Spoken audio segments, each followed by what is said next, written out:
আসসালামু আলাইকুম সবাইকে। সবাই কেমন আছেন? আজ আমি এমন একটি রেসিপি দেখাবো, সবাই অবাক হয়ে যাবেন। এখানে আমি সবার প্রথমে মসুরির ডাল এক মোটের মতো মসুরির ডাল দিয়ে করে নিয়েছি। এখন ওই মসুরির ডালটাকে আমি পানি ছাড়া ব্লেন্ড করে নিব। ব্লেন্ড করার পর শুধু মসুরির ডালটাই ব্লেন্ড করে নিব। ব্লেন্ড করা হয়ে গেছে। এখন আমি এখানে দিয়ে দিব একটা ডিম। দুইটা ডিম ব্যবহার করব এখানে আমি। দুইটা ডিম ভেঙে দিয়ে দিব। আসলে এখানে আমার এক হাতে ফোন থাকে, এক হাতে বাচ্চা থাকে, এক হাতে রান্না করতেছে।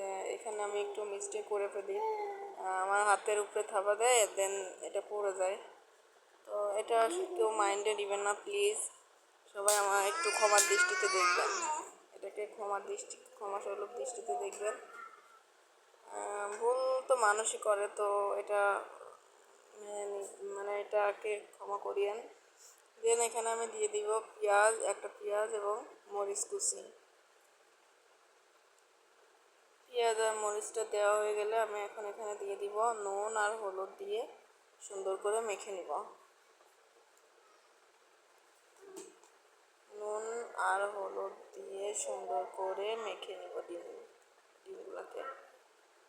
আমি পাশে একটা কড়াইতে তেল দিয়ে গরম করে নিয়েছি। এখন কড়াইতে ডিমের অর্ধেকটা দিয়ে দিব। আপনারা এটা ছাড়াইতে পারেন, না ছাড়াইতে পারেন, কিন্তু আমি একটু পাতলা করতেছিলাম। বেশি মোটাটা আমার ভালো লাগে না, সে কারণে আমি আপনাদের ইচ্ছা অনুযায়ী ব্যবহার করবেন। এটা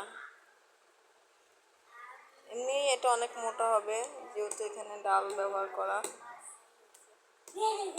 এক পিঠ ভাজা হয়ে গেলে আমি এই ডিমটাকে উল্টে দেব। দেখেন কত সুন্দর ইজিলি উঠে গেল। খুবই সুন্দর একটা রেসিপি, যেটা আপনাদের সবার অনেক ভালো লাগবে।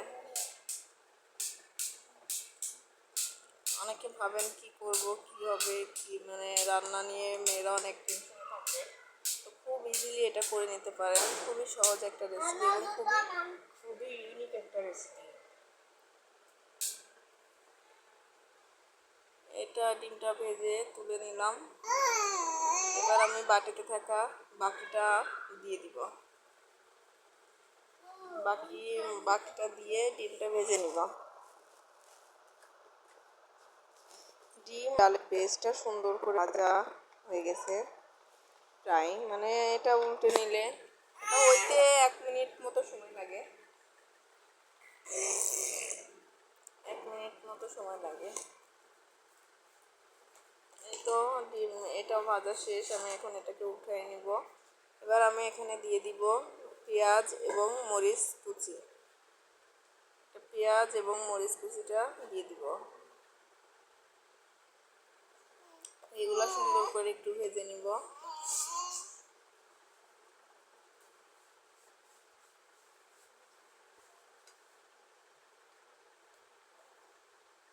এত সুন্দর করে ভেজে নেওয়া হয়ে গেলে আমি এখানে দিয়ে দিব মানে খুবই সুন্দর করে ভেজে নেব।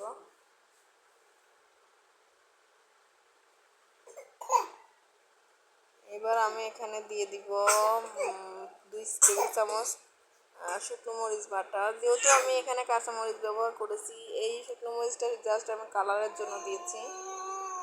এবং 2 টেবিল চামচ আদা বাটা, রসুন বাটা।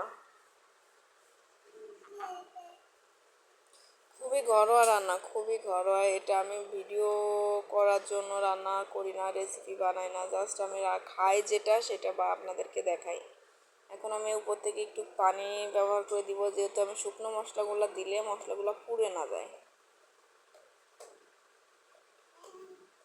আমার রেসিপিগুলো যদি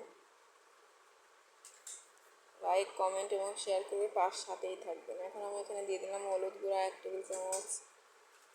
তারপরে দিয়ে দিয়েছি লবণ স্বাদ মতো, এবং জিরা গুঁড়া 1 টেবিল চামচ, আর গরম মশলা গুঁড়া 1 টেবিল চামচ।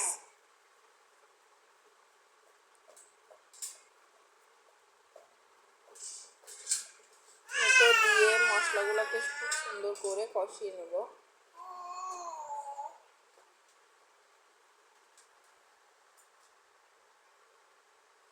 আমি এখানে আর একটু পানি ব্যবহার করবো যাতে এটা পুরা না লাগে।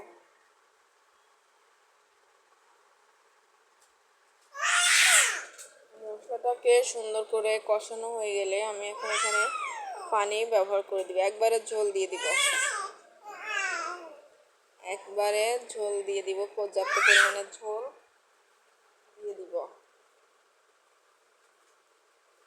এই তো আমার ঝোলটা বলক উঠে গেছে, আমি এখন এখানে দিয়ে দিব ভেজে রাখা ডিমগুলা।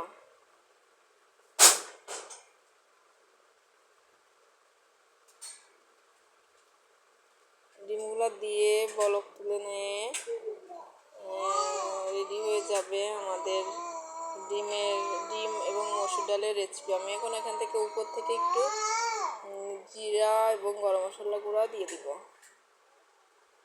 এই তো রেডি। আমি এখন আপনাদেরকে আমার রেসিপিটা পরিবেশন করে দেখাচ্ছি। এটা যে কতটা ইয়ামি হয়েছিল, রুটি বা পরোটার সাথে এটা খুবই অসাধারণ, খুবই অনেক সুন্দর, অনেক ইউনিক। কেউ যদি ভালো লাগে সেটা সবার প্রথমে আপনার কাছে চলে যায়। ধন্যবাদ সবাইকে।